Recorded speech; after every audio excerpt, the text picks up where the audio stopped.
मैं रात को सोता हूं, अपने देश को समझने की कोशिश करता हूं, सुबह उठता हूं, प्यार है देश से, इसीलिए मैं, जैसे एक प्रेमी होता है, जिससे वो प्रेम करता है वो उसको समझना चाहता है, तो सुबह उठता हूं, मैं समझने की कोशिश करता हूं, और एक प्रकार से मैं भीख मंगा हूं।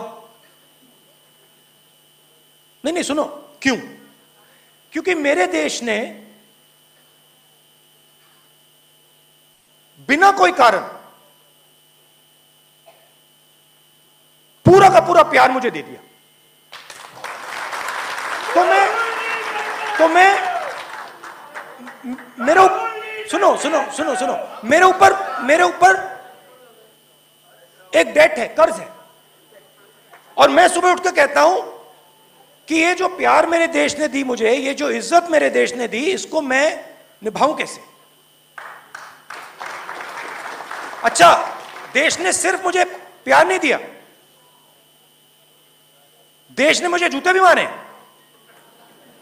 नहीं, आप समझ नहीं सकते कितनी जोरों से, कितनी हिंसा से इस देश ने मुझे मारा है, पीटा है। तो मैंने सोचा ये हो क्यों रहा है, और जवाब मिला, देश मुझे सिखाना चाहता है। देश मुझे कह रहा है कि तुम सीखो, तुम समझो, दर्द होए तो कुछ नहीं, सीखो और समझो। तो रास्ते पे कहानियां आती हैं, मिलती हैं, कभी आपको सीखने के लिए रास्ते पर इंसिडेंट्स होते हैं,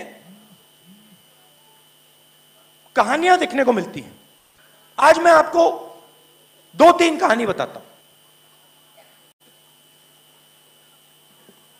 पहली कहानी आप सबको मालूम होगा, याद होगा कि एक दिन व्हाट्सएप पे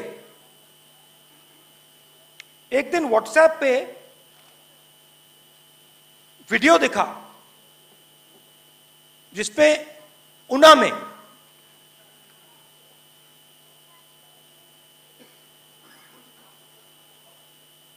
युवाओं को लाठी से पीटा जा रहा था। याद है आपको? नंगा करके सबके सामने लाठी से उनको धड़ाधड़ मारा जा रहा था। एक आदमी को नहीं पीट रहा था, एक झुंड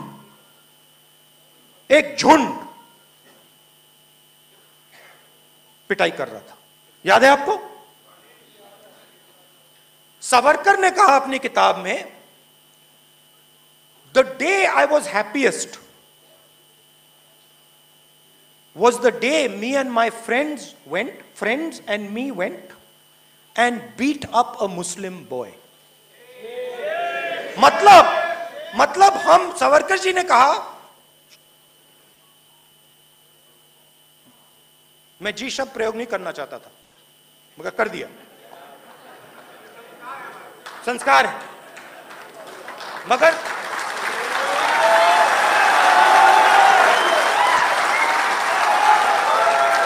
दिल में अंदर जब मैं बोलने वाला था, रुकावट आई, कहा न मत बोलो जी, मत बोलो, मगर मैंने कहा चलो संस्कार है, बोल देते, बोल दिया।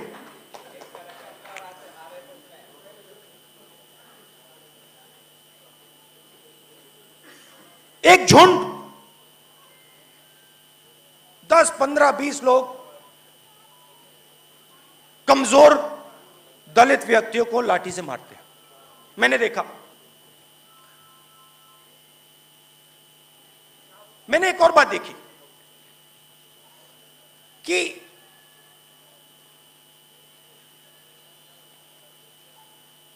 एक तरफा था, चांस ही नहीं था। जैसे अब रूस और यूक्रेन के बीच में लड़ाई हो रही है, रूस ने सोचा कि दबा देंगे, मगर लड़ाई हो गई, दोनों तरफ लड़ाई हुई। वैसी बात नहीं थी। एक तरफ झुंड, दूसरे तरफ कमजोर लोग, और कोई चांस नहीं। मैं गया, ज्यादा लंबा तो नहीं जा रहा हूं,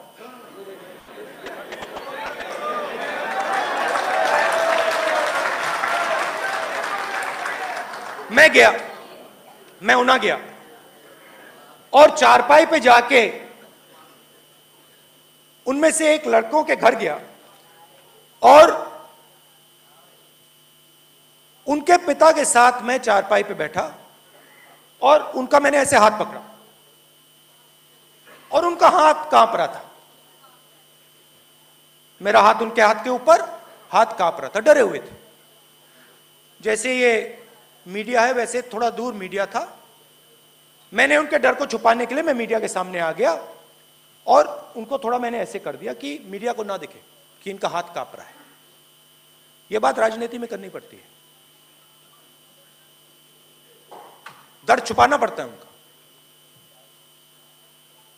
मैंने उनसे कहा, आज आपको बहुत दुख हुआ होगा, मैं आपके साथ यहां खड़ा होने के लिए आया हूं। कहते हैं हां, बहुत दुख हुआ।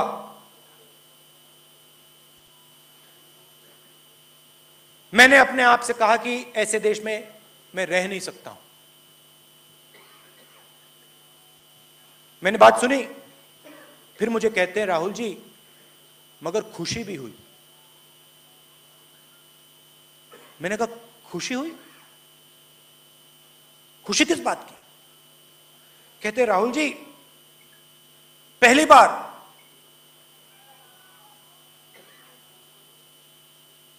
बार दलितों ने रिस्पॉन्स दिया। नहीं, अभी आप ताली बजा रहे हैं, ताली मत बजाइए, पूरी बात सुनिए पहले, शायद आपको अच्छी ना लगे, मगर मैं जो मैंने देखा वो बोल रहा हूं। कहते हैं खुशी इस बात की हुई राहुल जी कि जब मेरे बेटे को मारा गया उसके एकदम बाद 10-11 युवाओं ने इंसेक्टिसाइड पीकर